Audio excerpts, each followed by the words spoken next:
Hi, my name is Ahmed. I come from the glorious country of Iraq, and I'm a born Muslim. My problem is that I practiced Islam when I was. Brother, first we request questions from the non-Muslims. Once all the questions from non-Muslims are over, inshallah we'll give you a chance. Yeah, but I'm telling you my problem only. Okay. But you said you're Ahmed and you're a born Muslim. I am born Muslim. But now are you a Muslim or not? I'm agnostic. Oh, so now you have left the religion of Islam. Yeah, I'm confused. Okay, fine. If you have left the religion of Islam, you can ask the question, brother. Okay. So my question is, how come I don't have the faith that you and the other Muslims have and some of my friends, even though I practiced Islam a lot and I even did Umrah, but I still do most of the sins that are forbidden in Islam, and I sometimes am lazy to do the prayer and the other subjects we have to do in Islam. I have read many books and about other religions and conspiracy theories and documentaries and such. I even have seen your own videos on YouTube, and there are many questions that go around my head about Allah and the Messenger and Muslims in general. And basically the most important question is, you said in one of your debates or questions that Allah is the creator and He's uncreated.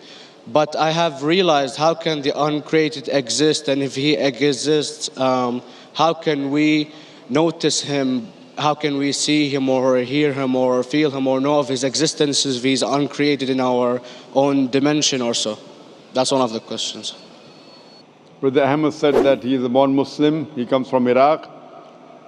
He read the Quran, he read the books, but he commits many sins. He believes, maybe sometimes he's agnostic, and he's lazy for praying.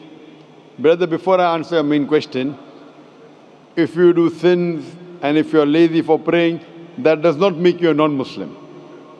As long as you believe that praying is fard, sometimes you miss, it's a sin. It's a major sin that you sometimes don't pray, but that doesn't make you a non-Muslim. If you say praying is not required, then you're doing kufr.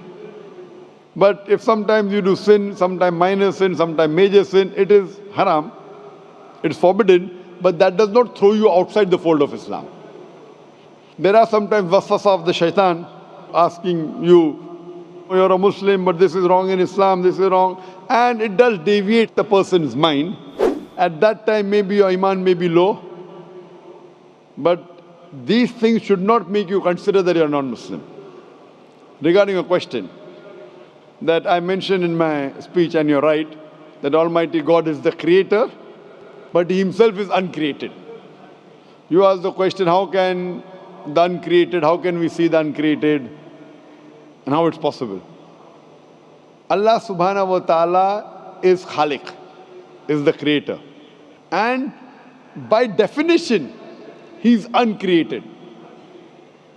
Because normally people say that when they try and prove in logic that everything has a creator, who created this table, the carpenter, from where he got, from the tree, who created the tree, so it goes back to Allah. So when many of the people try to convince an atheist, they try and say that everything has a creator, and then they get trapped when the atheist asked him who created Allah. So if you hear my tapes, I never go that way.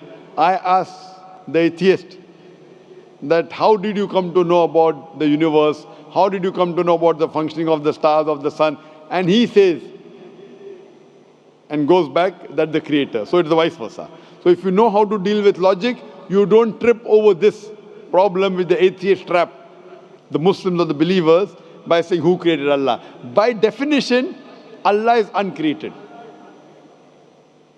And if you ask the question, who created Allah? If you have heard my tapes, I give the reply, that suppose a person comes and says that my brother John. Yeah, I know, I saw that, I heard that's funny, but I mean, how does he exist if he's uncreated? Not that is Allah. Yeah. That's the difference between you and Allah. How does he exist? Means he was existing. He doesn't have a beginning. You and I have a beginning, that's human being. So that's the difference between us and Allah. You can't say that Allah has to be like us. If Allah is like you and me, why should we worship Him? I see, but have you heard of the phenomenon, the Big Brother? used by various orders and political agendas to control the people and such by implementing it into multiple gods, and then later on it became a monotheistic religions all over the world to make it easier for Big the Brother, people to... sorry, I've never heard of the religion Big Brother. It's not a religion.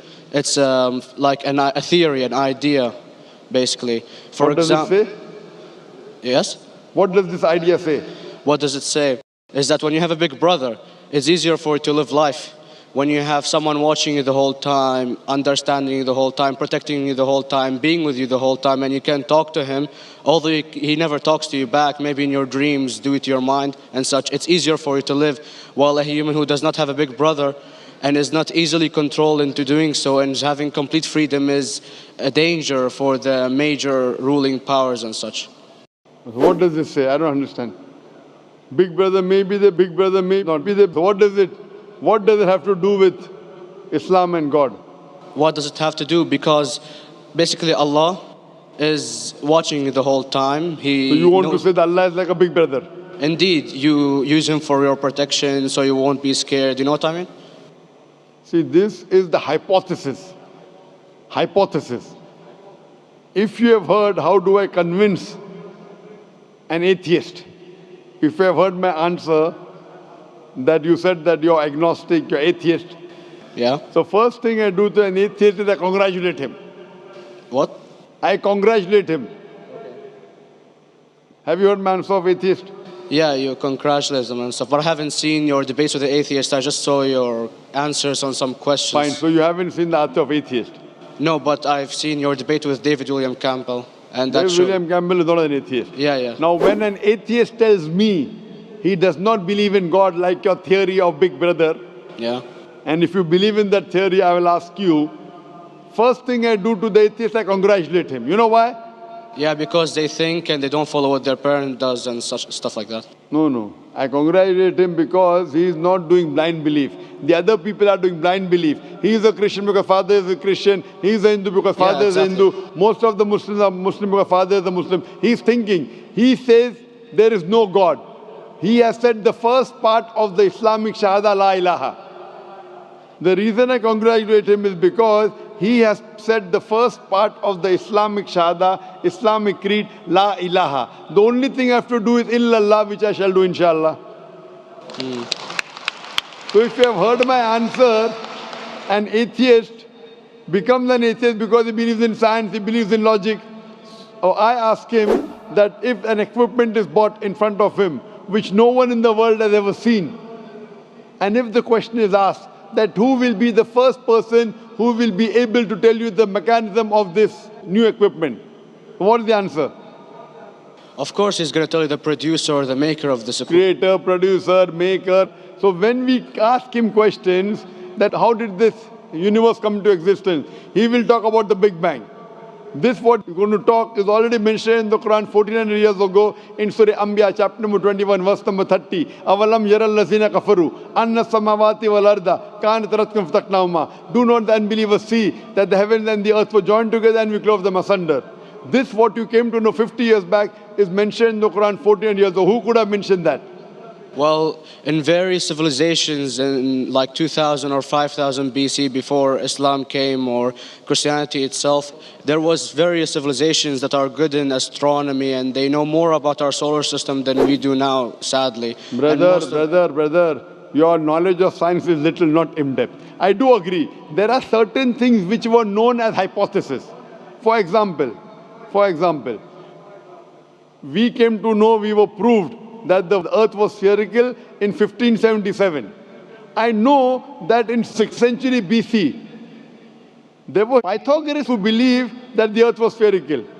But the same Pythagoreans who believed the earth was spherical also believed that the earth was the center of the universe, which is wrong. You show me one civilization which believes 100% what the Quran has mentioned. I challenge you. What you say, so do you mean to say there was a person who said, okay, this civilization, out of 100 things, these 2 things are right. Out of 100 things, these 5 things are right. Out of this 100, and picked and chose. Who can do that? No one besides the Creator. Even if you know that there were 10 different civilizations, hundreds of civilizations, there is not a single civilization that you know in the past which knew 100% of science what we know today. So where is your logic? Where is your theory? I do know that certain things were hypotheses, which were proved later on. But there is not a single civilization which knows everything what is mentioned in the Quran. So the answer goes back to the original question, who could have collected this in the Quran? Someone 1400 years back, could he do and say, okay, out of these 100 things, these 3 are right, out of these 100 things, these 2 are right, out of this, it's not possible. Mathematically, it's not possible. Well, you never gave the idea of extraterrestrials or so. I mean, knowledge is power. And Brother, I'm asking you a simple question. We are not come here to have a debate. yeah. I'm asking you a question. Point out a single civilization. You're asking something else. Yeah, We are alright. not here to discuss. You can come in the room and discuss. You ask a question, I'm giving you the answer. You gave about old civilization. I told you you're right. But out of 100 things, 98 they were wrong. So I'm asking you, who could have mentioned this in the Quran? You're talking something else now. Yeah, well, I'm asking a simple question, 2 plus 2 equal how much? You are saying, I'm telling you 3 multiplied by 3 is how much? I'm asking a name, you're telling that where do you live? I'm asking a simple question, name me a single civilization which has everything what was mentioned in the Quran. Do you know of any or not? Yes or no? Well, not everything, of course. Even not 10%. Why? Babylon knows of most of the planets and such. Planet is not the only thing mentioned in the Quran. There are 1,000 things mentioned in the Quran. To say what 1,000 things are mentioned in the Quran, 10% would be equal to 100 things. Did Babylonian civilization knew about 100 things mentioned in the Quran? No, because they You don't have the cannot. They knew 5 or 6 things. In percentage wise, very small. So of course. Who can be the author of the Quran besides the creator to know what is right, what is wrong? Today science has established the hypothesis mentioned by Babylonian so many centuries back is today proven. So these were hypotheses in the past, which out of them many have been rejected, some have been accepted. So to collect all which is 100% correct has to be from the creator and no one else. Hope that answers the question.